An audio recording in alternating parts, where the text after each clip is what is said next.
नमस्कार दोस्तों, स्वागत है आपका एक बार फिर से हमारे YouTube चैनल पर। आज हम वीडियो लेके आएंगे जिसमें हम बात करेंगे नॉन मेडिकल टेट जो कि 25 जून को हुआ है 2023।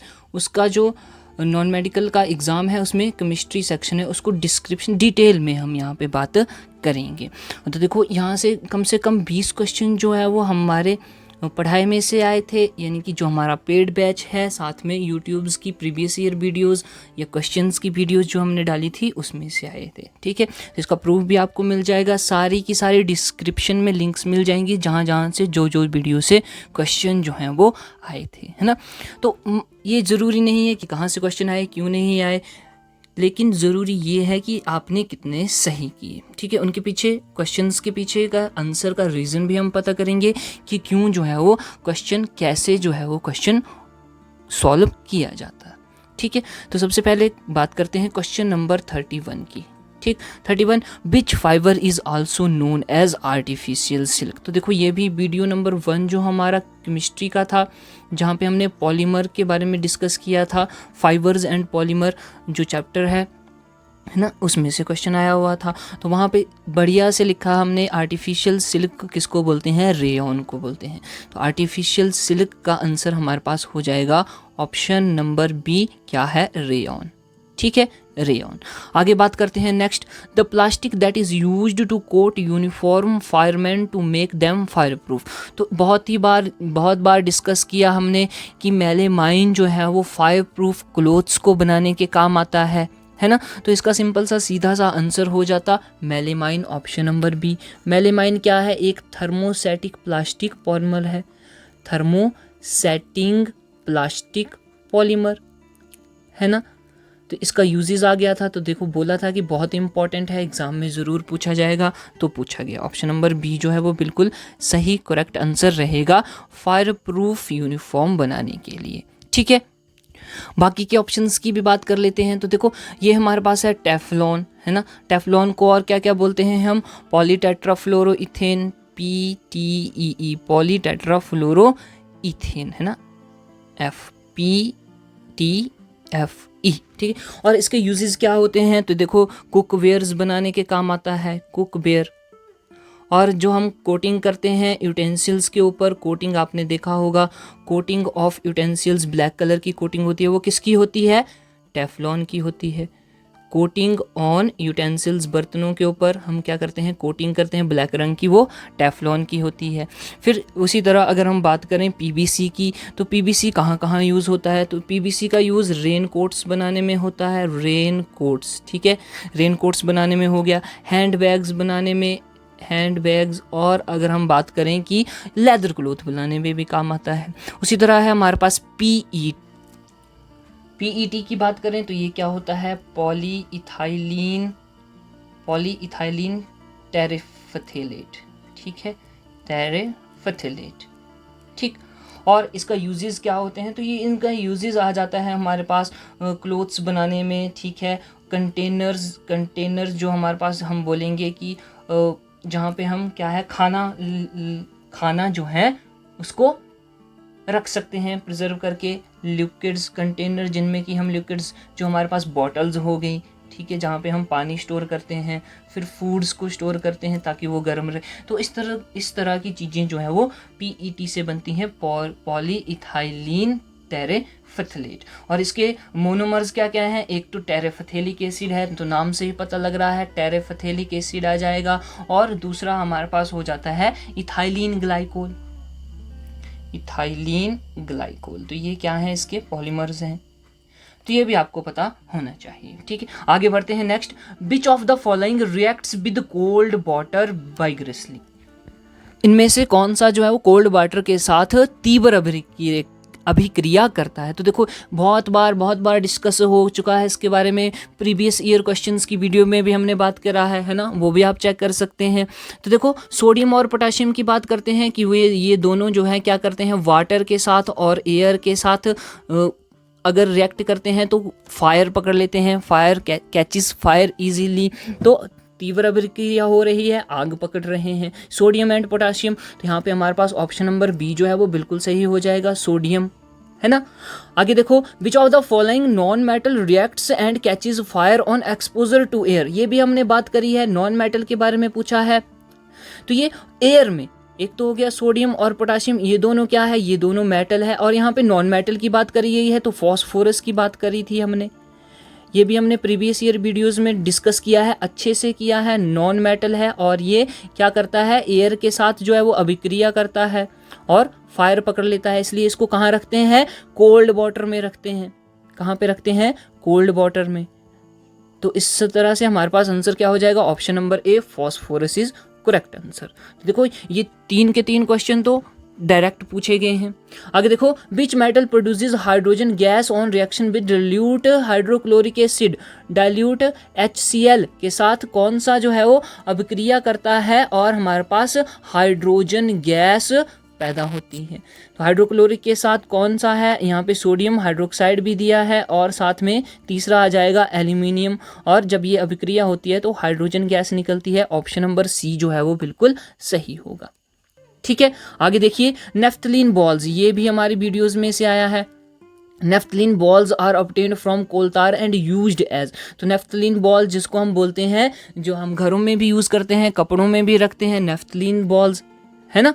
तो ये कहाँ यूज़ होता है, कैसे, किस तरह से यूज़ होता है, mosquito repellent, honey bee repellent, moth repellent या स्नेक रिपेलेंट। तो इसका आंसर होगा option number C, moth repellent. ठीक है, ये भी डायरेक्ट क्वेश्चन आया है। तो देखो कितने, 4 क्वेश्चन तो डायरेक्ट हो गए। आगे देखो, which one of the following has the highest calorific value, तो ये तो बहुत ही आसान है, ये भी हमारी वीडियो से क्वेश्चन आया हुआ है, जब हमने 9th क्लास की जो चैप्टर्स किए थे यूट्यूब पे डाले हुए हैं वो, उसका लिंक भी डिस्क्रिप्शन में आएगा। इसका क्या आंसर होगा, LPG, LPG बिल्कुल सही हो जाएगा, option number C is correct answer. ठीक है, 5 क्वेश्चंस। आगे देखो, which part of flame is used by goldsmith for melting gold and silver, ये भी NCERT से डायरेक्ट क्वेश्चन है कि गोल्ड स्मिथ कौन सी फ्लेम का यूज करता है, फ्लेम के कौन से पार्ट का यूज करता है जब उसको गोल्ड पिघलाना है या सिल्वर पिघलाना है।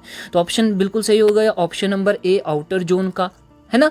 देखो जो हमारे पास फ्लेम होती है, ये देखो हमारे पास है सोर्स और ये हमारे पास है फ्लेम। तो फ्लेम के 3 पार्ट होते हैं, एक ये हो गया, ठीक है, दूसरा ये हो गया। अब ये इंपॉर्टेंट है कि एक कौन से पार्ट को क्या बोलते हैं, है ना। तो देखो ये जो हमारे पास फर्स्ट फ्लेम है, यानी कि जो सबसे छोटी वाली फ्लेम आपको दिख रही है, इसको अगर मैं मार्क करूं, ये वाली, ठीक है, ये वाली फ्लेम कौन से कलर की होती है, ब्लैक कलर की होती है, इनर मोस्ट फ्लेम इसको बोलते हैं। अगर मैं बात करूं इससे ऊपर अगले वाली यानी कि बीच वाली फ्लेम की, बीच वाले फ्लेम की, तो इसको क्या बोलते हैं, इसको येलो जोन बोलते हैं। कौन सा जोन, येलो जोन, ये येलो कलर की होती है। और इसको क्या बोलते हैं, लूमिनस जोन भी बोलते हैं, लूमिनस जोन, सबसे ज़्यादा लूमिनस जोन। ठीक है, उसके बाद अगर हम बात करते हैं नंबर 3 पे जो फ्लेम है, यानी कि सबसे बाहर वाली फ्लेम, इसको क्या बोलते हैं, इसका नाम है, ये इसका कलर होता है ब्लू फ्लेम। ठीक है, ब्लू फ्लेम इसका कलर होता है, ब्लू फ्लेम बोलते हैं। और ये होती है नॉन ल्यूमिनस, क्या होती है, नॉन ल्यूमिनस। तो इस तरह से 3 लेयर्स होती हैं, 3 जोन्स होते हैं फ्लेम के। तो गोल्डस्मिथ कौन सा करता है, आउटर जोन, ये ब्लू वाले जोन का काम करता है, किसको पिघलाने में, गोल्ड और सिल्वर को पिघलाने में। आगे देखो, लिटमस इज एक्सट्रैक्टेड फ्रॉम, फिर से ये भी वीडियो से आया है। क्वेश्चन नंबर कितना है, ये 39 है और टोटल कितने हो गए, 6 क्वेश्चन हो गए। ठीक है, तो लिटमस कहाँ से मिलता है, फंजाई से मिलता है, लाइकन से, माइकोरेजिया या none of this. Option number B जो है वो बिल्कुल सही हो जाएगा, लाइकन्स, लाइकन्स। ठीक है, उसके बाद है question number 40, the acid present in spinach, तो ये भी वीडियो में से आया है, बिल्कुल सही बात है ना। तो देखो कौन सा एसिड प्रेजेंट होता है स्पाइनेक में, यानी कि पालक में। ऑप्शन नंबर बी बिल्कुल सही हो जाएगा, फॉर्मिक एसिड।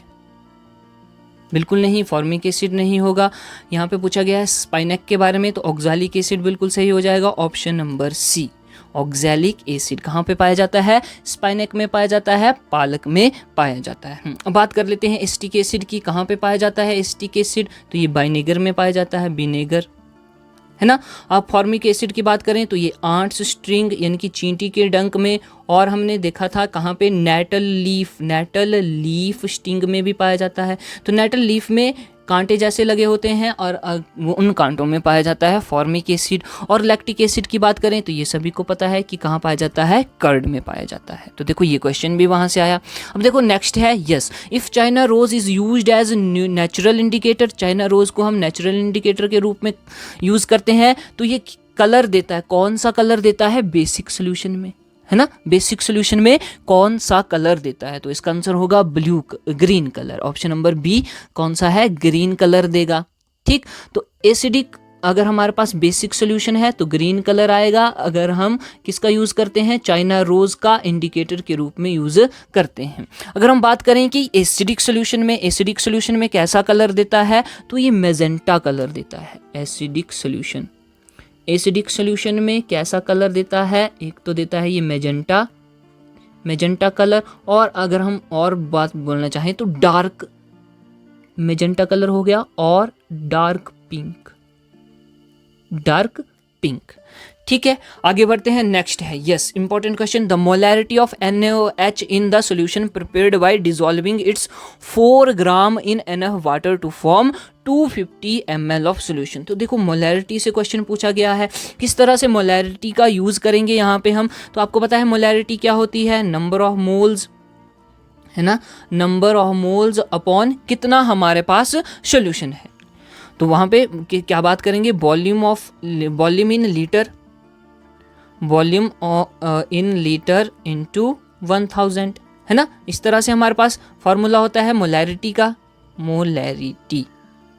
ठीक है, तो यहाँ पे क्या दिया गया है, एक तो हमारे पास NaOH दिया है और बोला है कि इसका 4 ग्राम जो है वो हमने वाटर में घोला है और हमें कैसा सोल्यूशन मिला, 250 ml सोल्यूशन मिला है। तो देखो आपको पता है कि नंबर ऑफ मोल्स क्या होते हैं, नंबर ऑफ मोल्स, यहाँ पे नंबर ऑफ मोल्स तो हमारी वीडियो में बताया गया है, जब हमने मोल कंसेप्ट करा है वहाँ पे नंबर ऑफ मोल कैसे निकलता है, given mass upon molecular mass, given mass upon molecular mass.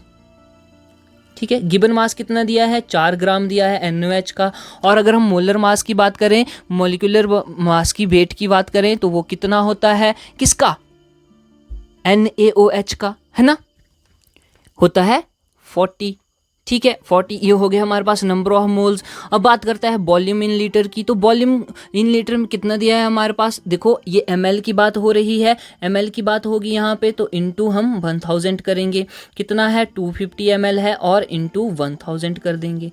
अगर हम इसको सॉल्व करेंगे तो कैसे आएगा ये, 4/40 इंटू 250 इंटू 1000, है ना, 1000। और अगर इसको हम पूरी तरह से सॉल्व करेंगे तो कितना आ जाएगा हमारे पास, 0.4 m यानी कि मोलर। तो इसका आंसर क्या हो जाएगा, ऑप्शन नंबर ए बिल्कुल सही हो जाएगा, 0.4 m यानी कि मोलर। उसके बाद नेक्स्ट देखो, how many electrons in an atom may have the quantum number, बोला कि हमारे पास एक एटम है, उसका क्वांटम नंबर आपको दिया गया है, बताना है कि इसमें कितने इलेक्ट्रॉन हैं। तो देखो हमने पढ़ा है कि n, तो n हम लिखते हैं सीधा और उसके बाद लिखते हैं s, या फिर हम बोलेंगे कि L आता है हमारे पास, L जिसको हम एज़मुथल क्वांटम नंबर भी बोलते हैं। तो S के लिए 0 होता है, P D F, P के लिए 1, D के लिए 2, F के लिए 3। ठीक है, यहाँ पे 0 की बात करी गई है तो 0 हम यहाँ पे लिखेंगे 3s। तो ये बन गया हमारे लिए, क्या बन गया, ये ऑर्बिटल आ गया। तो 3s ऑर्बिटल बन गया। s में कितने इलेक्ट्रॉन होते हैं, 2 इलेक्ट्रॉन होते हैं, है ना, 1s2 2s2, इस तरह से हमने पढ़ा है। तो यहाँ पे कितने इलेक्ट्रॉन होंगे, इलेक्ट्रॉन ही पूछे हैं, 2 इलेक्ट्रॉन होंगे। ऑप्शन नंबर सी जो है वो बिल्कुल सही हो जाएगा, option number C is correct answer. आगे देखो नेक्स्ट क्वेश्चन क्या है, IUPAC nomenclature of an element with electronic configuration RN यानी कि रेंडॉन 5f14 6d1 और 7s2 इज। तो देखो आपको पता है कि जितने इलेक्ट्रॉन होंगे वही उसका एटॉमिक नंबर होता है ना। तो एटॉमिक नंबर अगर हमें पता लग जाएगा तो इसका हम नॉमेनक्लेचर कर देंगे। तो ये जो रेंडॉन है ये क्या होती है, नोबल गैस होती है ना जी, नोबल गैस होती है। और इसका एटॉमिक नंबर जो है वो कितना होता है ये हमें पता होना चाहिए यहाँ पे। तो रेंडॉन का एटॉमिक नंबर होता है 86। 86 के बाद कितने हैं, 14 इलेक्ट्रॉन है, 86 में 14 प्लस कर देंगे, फिर डी में 1 है तो 1 इलेक्ट्रॉन, और एस में 2 है तो 2 इलेक्ट्रॉन, और इसको अगर हम प्लस करेंगे तो कितना आ जाएगा 3, और यहाँ पे 103 यहाँ पे आ जाएगा। तो ये हमें क्या पता लग गया, नंबर ऑफ इलेक्ट्रॉन्स, और हम बोलेंगे एटॉमिक नंबर। तो अब इसका नॉमेनक्लेचर करना है, तो नॉमेनक्लेचर के लिए 1 के लिए हम क्या लिखते हैं, अन लिखते हैं, 0 के लिए नील लिखते हैं, और 3 के लिए क्या लिखते हैं, ट्राई लिखते हैं, और लास्ट में क्या लगाते हैं, यम लगाते हैं, है ना, यूएम लगाते हैं। तो इस हिसाब से क्या बन जाएगा, हमारे पास बनेगा अन, नील, ट्राई, यम। तो देखो कौन सा ऑप्शन सही हो जाएगा, अन, नील, ट्राइयम, ऑप्शन नंबर डी जो है वो बिल्कुल सही हो जाएगा, है ना। तो देखो ये हमने आपको करवाया है, और ये क्वेश्चन भी आ गया है। आगे देखो, during the denaturation of proteins, proteins की जब हम डीनेचुरेशन करेंगे, the following structure will remain intact, कौन सा स्ट्रक्चर जो है उसको कुछ भी नहीं होगा, वो एज इट इज़ रह जाएगा। तो आपको पता है जब हम डीनेचुरेशन ऑफ प्रोटीन यानी कि प्राइमरी प्रोटीन से हम सेकेंडरी प्रोटीन में जाएंगे, सॉरी जो सेकेंडरी प्रोटीन से हम प्राइमरी प्रोटीन में जाएंगे तो हमें प्राइमरी प्रोटीन, अगर हम डीनेचुरेशन करते हैं टर्शरी प्रोटीन की तो ये या तो सेकेंडरी में कन्वर्ट होगा या प्राइमरी में कन्वर्ट होगा, है ना। तो जो बेसिक जो स्ट्रक्चर होता है यानी कि प्राइमरी प्रोटीन वो कभी चेंज नहीं होता है। अब जब जितने भी हम डीनेचुरेशन करें हीट करके, ठीक है, तो हमारे पास हमेशा प्राइमरी प्रोटीन रहेगा ही रहेगा, वो कभी नहीं टूटेगा। तो ऑप्शन नंबर ए बिल्कुल सही हो जाएगा, प्राइमरी प्रोटीन, ठीक है, प्राइमरी स्ट्रक्चर को कुछ भी नहीं होगा, ठीक है, वो एज इट इज रहेगा। नेक्स्ट देखो, ग्लाइकोसिटिक लिंकेज भी, देखो ये मैंने आपको करवाया था, मैंने खुद करवाया था ये, ठीक है। ग्लाइकोसिटिक लिंकेज जब हमने पढ़े थे पॉलीसेक्राइड्स, है ना, पॉलीसेक्राइड्स में जब हमने क्या करा था, पॉलीसेक्राइड्स कितने 3 टाइप्स के पढ़े थे, मोनोसेक्राइड्स, डाइसेक्राइड्स और पॉलीसेक्राइड्स। तो ये डाइसेक्राइड्स से यहाँ पे क्वेश्चन पूछा गया है, glycosidic linkage between C1 of glucose and carbon 2 of fructose is found in, किन में पाई जाती है, माल्टोज में, सक्रोज में, लैक्टोज में, अमाइलोज में। तो इसका सही आंसर क्या था, ऑप्शन नंबर बी बिल्कुल सही होगा, सक्रोज में पाई जाती है ना। सक्रोज में किस किस के मिल से बनता है, ये ग्लूकोज से और साथ में फ्रक्टोज से, जहाँ पे C1 कार्बन 1 जो है वो ग्लूकोज का यूज़ होता है और फ्रक्टोज 2 का जो है वो कार्बन सेकंड यूज़ होता है। इन दोनों के बीच में ग्लाइकोसिटिक बॉन्ड बनता है। ग्लाइकोसिटिक बॉन्ड आपको बताया गया है कि जब ऑक्सीजन के थ्रू जो है वो 2 कार्बन ज्वाइन होंगे तो उसको ग्लाइकोसिटिक बॉन्ड बोलेंगे, है ना। तो ऑप्शन नंबर बी सही हो जाएगा, सक्रोज। अगर हम माल्टोज की बात करते हैं तो यहाँ पे C1 और C4 ग्लाइकोसिटिक लिंकेज होती है। लैक्टोज की बात करते हैं तो यहाँ पे भी C1 C4 और अमाइलोज में भी C1 to C4 glycosidic linkage होती है, ठीक है। आगे देखो, some drugs bind to site other than active site of an enzyme, this site is known as, मतलब कि कोई ड्रग्स जो हैं वह एक्टिव साइट के अलावा किसी और साइट पर जुड़ जाते हैं, तब उसको क्या बोलते हैं, जो साइट है उसको क्या बोलेंगे, non active site, allosteric site, competitive site या थेरेपेटिक साइट। तो इसका आंसर होगा option number B, allosteric site, उसको बोलते हैं एलोस्टेरिक साइट। नेक्स्ट हमारे पास है बिच। Which of the following can be used to prevent decomposition of H2O2? किसका यूज करते हैं हम ताकि डिकम्पोजिशन, किसकी डिकम्पोजिशन बचा सकें, H2O2 की, हाइड्रोजन पर ऑक्साइड। ऑप्शन देखो, urea, formaldehyde, formic acid, ethanol. Option number A जो है वो बिल्कुल सही हो जाएगा, urea, urea is correct answer. Next देखो, the difference in the reaction of phenol with bromine in chloroform and bromine in water medium is due to, मतलब कि ये जो रिएक्शन है किसका, फिनोल का। देखो हमारे पास क्या है, फिनोल है, ठीक है जी, फिनोल हमने बना दिया यहाँ पे। ये किसके साथ रिएक्ट करेगा, ब्रोमीन के साथ रिएक्ट करेगा, ठीक है। तो ब्रोमीन भी हमने रिएक्ट कर दिया। In the presence of chlorophyll CH3Cl chloroform भी आ गया, है ना। And bromine in water medium, या फिर हम वाटर मीडियम में इसका रिएक्शन करेंगे। तो ये जो रिएक्शन है वो इन दोनों के बीच में, जब हम बात करेंगे कि हाँ क्लोरोफॉर्म के साथ रिएक्शन हुआ और दूसरा बात करेंगे वाटर के साथ रिएक्शन हुआ, तो इन दोनों के बीच में रिएक्शन डिफरेंस आता है। एक रिएक्शन जल्दी से हो जाता है, एक देर से होता है। तो ये जो डिफरेंस है वो किस वजह से आता है, क्या ये हाइपर कंजुगेशन की वजह से होता है, पोलैरिटी ऑफ सॉल्वेंट की वजह से होता है, फ्री रेडिकल फॉर्मेशन की वजह से होता है, या इलेक्ट्रोमैग्नेटिक इफेक्ट ऑफ सबस्ट्रेट की वजह से। तो देखो वाटर है तो वाटर बहुत ज़्यादा पोलर होता है, पोलैरिटी ज़्यादा होती है। तो यहाँ पे ऑप्शन नंबर बी जो है वो बिल्कुल सही हो जाएगा, पोलैरिटी ऑफ सॉल्वेंट। सॉल्वेंट की पोलैरिटी की वजह से डिफरेंस आता है रिएक्शन में। ठीक है, इसी के साथ नेक्स्ट क्वेश्चन है, which of the following compound is used as antacid. इनमें से कौन सा compound as antacid use किया जाता है। अब एंटा एसिड क्या होते हैं, जो कि एसिडिटी को कम करने के लिए यूज किए जाते हैं, ऐसे ड्रग्स जो कि एसिडिटी को कम करने के लिए यूज किए जाते हैं। अब ऑप्शन देखो, रेनिटिडीन, प्रोटोनसिल, या फिर नोरोथिड्रोन, या फिर कोइडीन। तो देखो ये ऑप्शन है, इनमें से हमें बताना था कि कौन सा एंटा एसिड के रूप में यूज किया जाता है। इसका सही आंसर है हमारे पास option number A, ranitidine. Ranitidine as a antacid use किया जाता है। ठीक है, अब बाकी की बात कर लेते हैं। प्रोटोनसिल कहाँ यूज किया जाता है, ये एज ए एंटीबैक्टीरियल यूज किया जाता है, एंटीबैक्टीरियल। ठीक है, बैक्टीरिया से होने वाली बीमारियों से बचने के लिए। ठीक है, उसके बाद है नोरोथिड्रोन। तो ये जो मेंसुरेशन साइकिल होता है, मेंसुरेशन के जब मेंसुरेशन होती है तब यूज़ करती हैं लेडीज़ हमारी। ठीक है, और अगर हम बात करते हैं कोइडीन की, तो कोइडीन यूज़ किए जाते हैं कफिंग के लिए। आप बोल सकते हैं कि ये कफ सिर्फ है कफिंग के लिए, और अगर थोड़ी सी माइल्ड पेन होगी तब भी हम यूज़ कर सकते हैं। ठीक है, थोड़ी सी दर्द के लिए। ठीक, आगे बात करते हैं नेक्स्ट, कैप्रोलैक्टम। तो देखो ये भी डायरेक्ट क्वेश्चन आया हुआ है पॉलीमर से। फिर से क्वेश्चन, 3 क्वेश्चन तो हमने पॉलीमर से देख लिए। Caprolactam when heated at high temperature gives. जब हम कैप्रोलैक्टम को हीट करते हैं हाई टेम्परेचर पे तो हमें क्या मिलता है ना, नायलॉन 6 डेक्रोन, टेफ्लॉन या नायलॉन 6। तो आपको पता है कि नायलॉन 6 का ये कैप्रोलैक्टम क्या है, मोनोमर है। तो ऑप्शन नंबर डी बिल्कुल सही हो जाएगा, नायलॉन 6। ठीक है, आगे देखो नेक्स्ट है, अब ये और बाकी के ऑप्शन भी रह गए, इनके बारे में बात कर लेते हैं। नायलॉन 6, डेक्रोन और टेफ्लॉन की। डेक्रोन की बात करें तो इसको और क्या बोलते हैं, इसको टेरिलीन भी बोलते हैं, है ना, टेरिलीन। ठीक है, और ये किस किस से बन के मिल के बनता है, किस किस से मिल के बनता है, इसके मोनोमर्स क्या होते हैं। तो देखो इथाइलिन ग्लाइकोल इसका मोनोमर होता है, और दूसरा मोनोमर कौन होता है, टेरेफथैलिक एसिड। तो ये भी आपको पता होने चाहिए।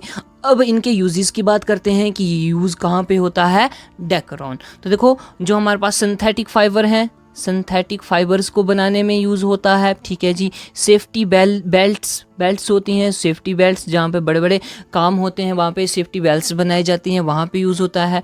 टायर्स बनाने की इंडस्ट्री में भी काम लाया जाता है ये डेक्रोन। और अगर हम बात करें और तो ये यूज़ होता है टेंट्स बनाने में भी। ठीक है, तो देखो कितने सारे यूजेस हो गए डेक्रोन के।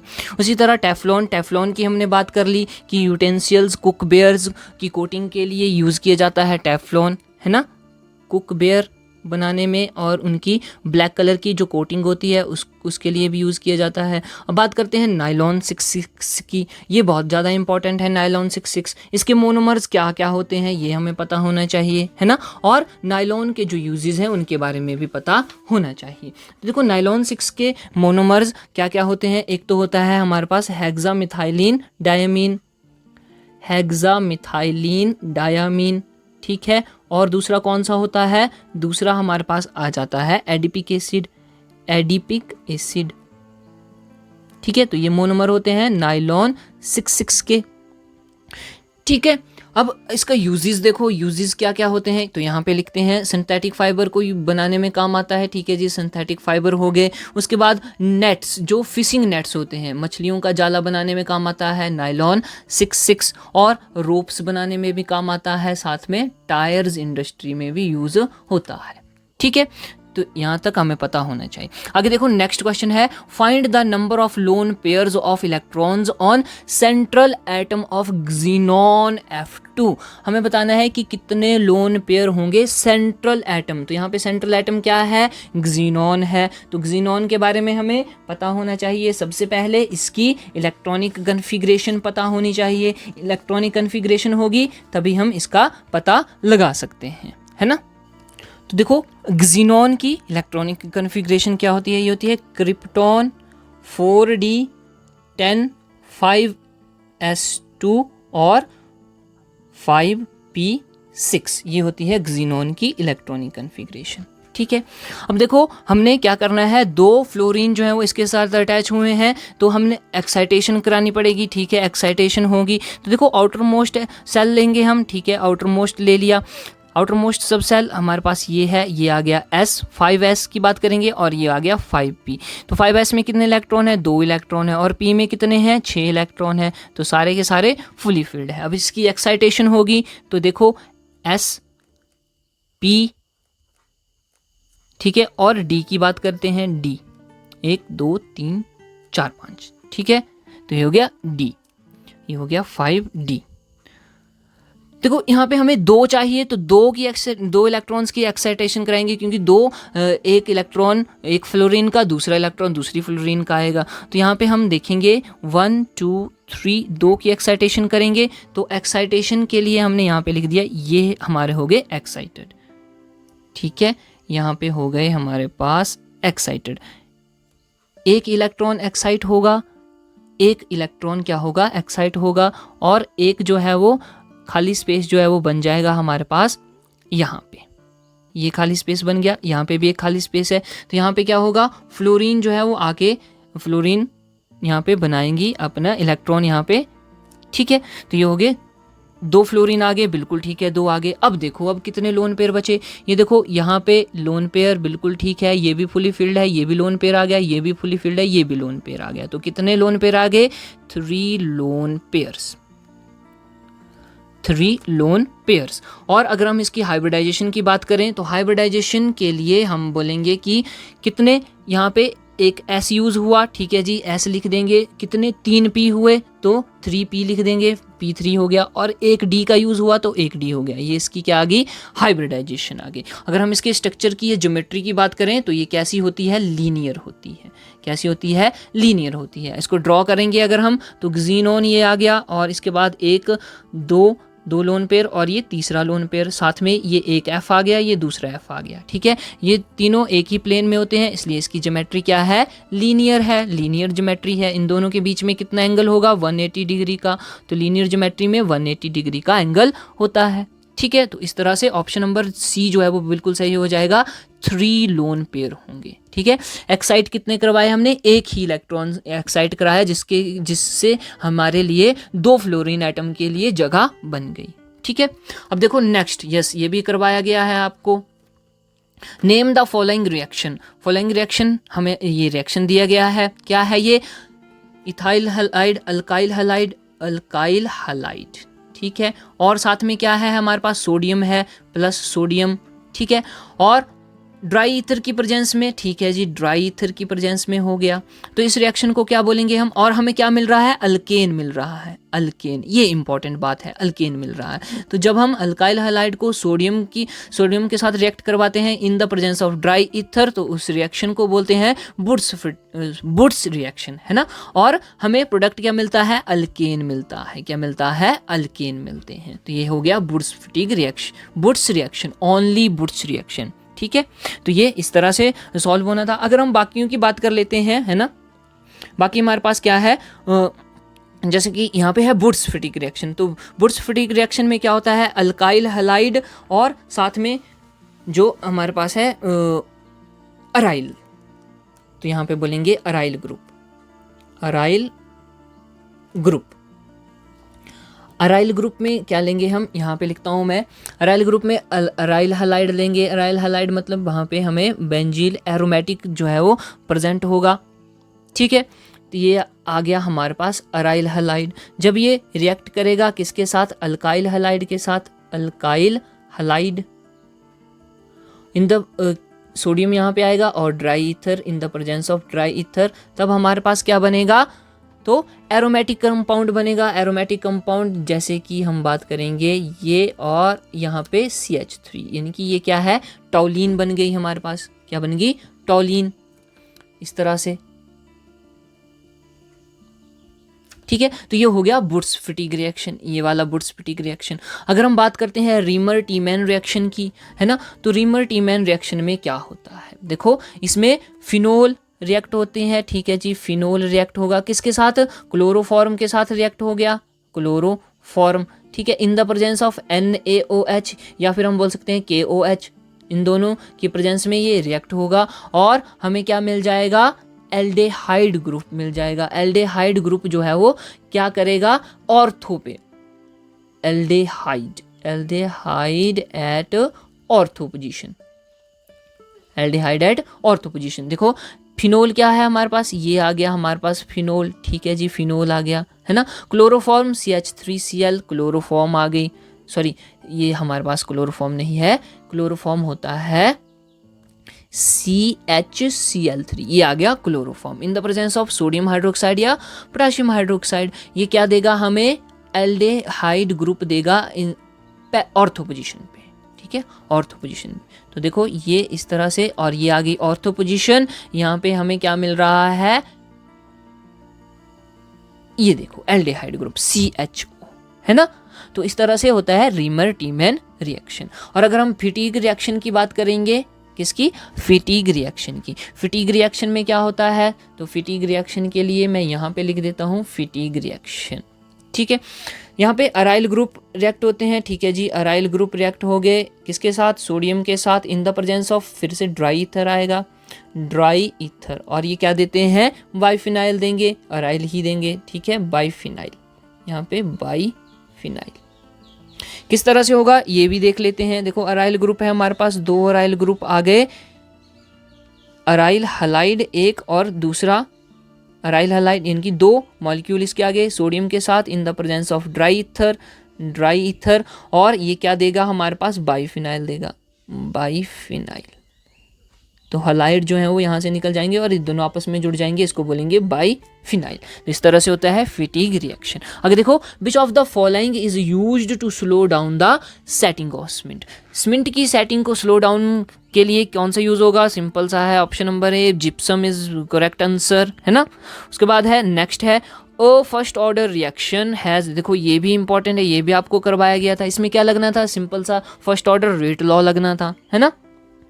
तो आइए देखते हैं, first order reaction has rate constant, कितना रेट कांस्टेंट है, 1.15 इंटू 10⁻³ सेकंड -1, ठीक है। How long will 5 gram of this reactant take to reduce 3 gram, बोला है कि इस रिएक्टेंट को 5 ग्राम से 3 ग्राम होने में कितना समय लगेगा।